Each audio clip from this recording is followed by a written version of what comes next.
મિત્રો ફાઇનલી આપણે દાંડી પૂગી ગયા. જો તમે દાંડીનો વાંસથી બનાવેલો ગેટ. તો મિત્રો અત્યારે 3:45 વાગી ગયા ને 3:45 વાગ્યાનો દાંડીના દરિયાનો નજારો તમે જોવો ખાલી. અત્યારે તડકો છે પણ બીચ ઉપર જો કેટલી બધી પબ્લિક તમને જોવા મળે છે અહીંયા દાંડીના દરિયા કિનારે. વાહ ભાઈ વાહ, મસ્તનું છે મિત્રો. દાંડી નવસારીથી 15 થી 20 કિલોમીટર થાય છે અને આવું છે કંઈક આ દરિયા કિનારો. તમે જુઓ અત્યારે લોકો અહીંયા આવ્યા છે, બહુ બધી ભીડ દેખાય છે કેમ કે આજે સન્ડે રહ્યો કે નહીં એટલા માટે તમે જોઈ શકો મિત્રો. અહીંયા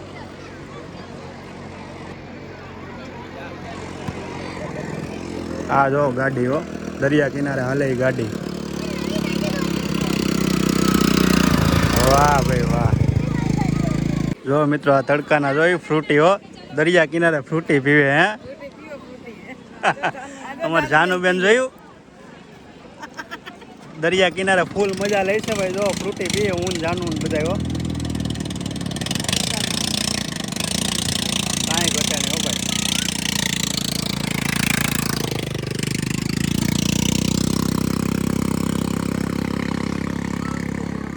જો મિત્રો કેટલા લોકો દાંડીના દરિયામાં નાય છે. ઓહો,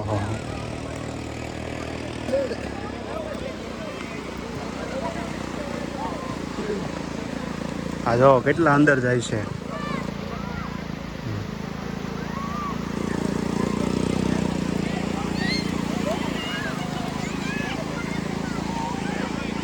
જો મિત્રો અમારે જાનુબેન દરિયા કિનારે ગારો વીખે. શું કરો જાનુબેન? આમ કરાય જો આમ.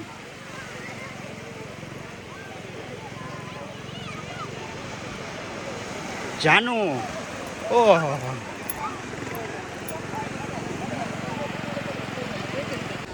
જો મિત્રો અહીં ઘોડો છે, ઘોડા ગાડી છે દાંડીના દરિયા કિનારે. વાહ ભાઈ વાહ,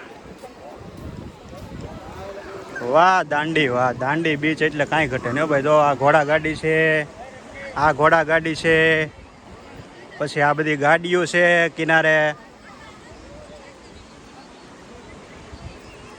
આવો છે મિત્રો કંઈક દાંડીનો દરિયા કિનારો. આ બાજુ જો બધા હાંડિયા છે, ઊંટ, રેગિસ્તાનનો રાજા ઊંટ. વાહ ભાઈ વાહ.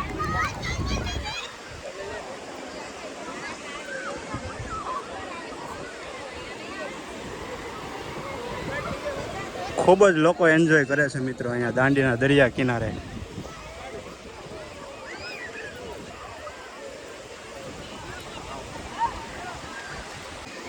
તો મિત્રો ઊંટ ઉપર બેસવાનું છે, પહેલી વાર ઊંટ ઉપર બેસવાનું છે મિત્રો. જોઈ આવે કેવી મજા આવે. ઊંટની સવારી કરવાની છે મિત્રો. જોવો હમણાં દાંડી આવ્યા તો હવે આવી કંઈક સવારી કરી લઈએ મિત્રો.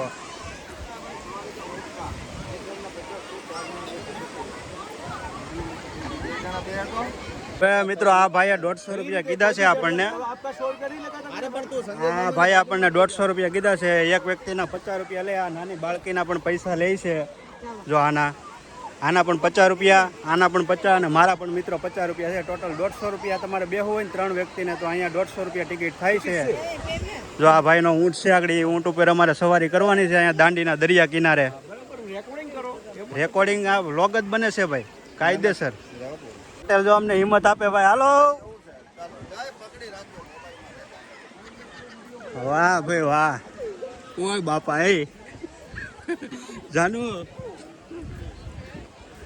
અલા દાંડીના દરિયા કિનારે ભાઈ ઊંટ ઉપર બેઠા હો. ફર્સ્ટ ટાઈમ બેઠા છે પણ કંઈક અલગ જ ફિલિંગ આવે છે મિત્રો. ઓહો જાનુ આમ કેમ થાય આ ઊંટ? હે નહીં પકડી રાખજે. હા હા હા.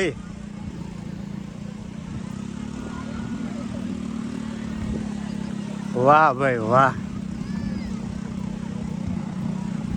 હા ભાઈ બહુ મજા આવે ભાઈ. અરે પણ એ હવે ગાડી વળી ગઈ તો અહીંથી. હા હા હા. કાંઈ ઘટે નહીં હો ભાઈ, બારે મજા આવે બાકી. One of the best place Dandi. કેવી મજા આવે હે? બહુ મજા આવે મિત્રો. પહેલી વાર લાઈફમાં બેઠો છું ઊંટ ઉપર, પણ ગજબની મજા આવે મિત્રો, કાંઈ ઘટે નહીં એવી. તમે પણ આવો અને ઊંટની સવારી કરજો ભાઈ અહીંયા દાંડી. જો અમારે આ ગાડી કેમ હાલી જાય બાકી. વાહ ભાઈ વાહ. હા, રાજસ્થાનનો રાજા. હા જાનુ, મજા આવે તને ઊંટ ઉપર? એમ. વાહ ભાઈ વાહ. જાનુ ની મજા આવે મિત્રો ઊંટ ઉપર.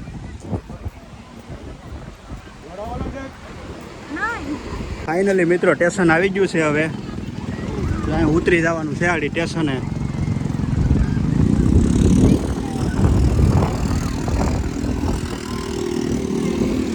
પકડજો, પકડજે જાનું, પકડી રાખજે. ભાઈ ના થાય બેટા. ધીરે ધીરે ઉભા રહેજો.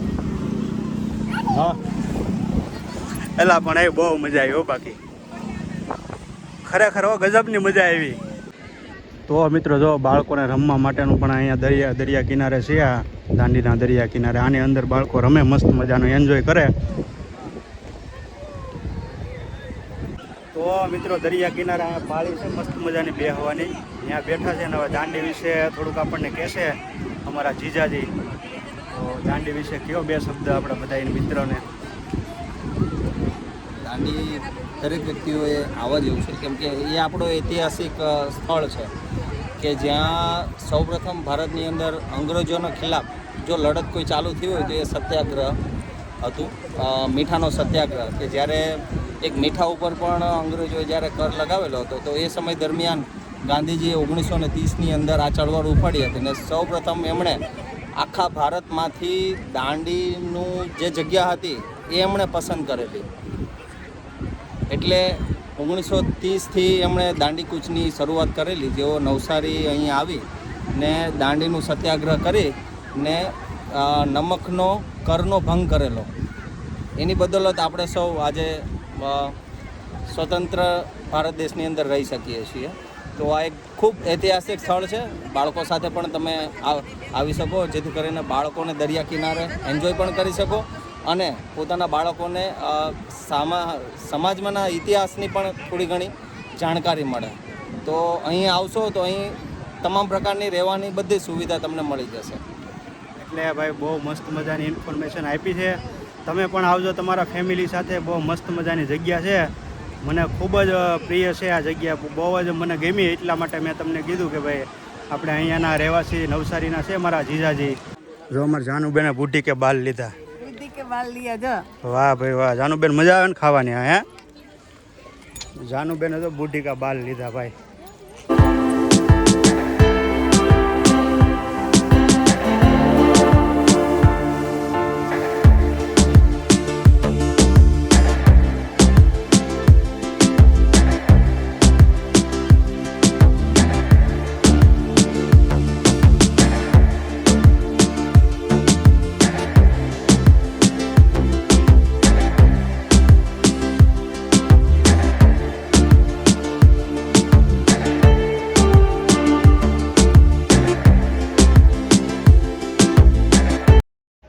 તો મિત્રો મેં તમને મારા વ્લોગમાં બતાવ્યું ભાઈ દાંડીનો બીચ.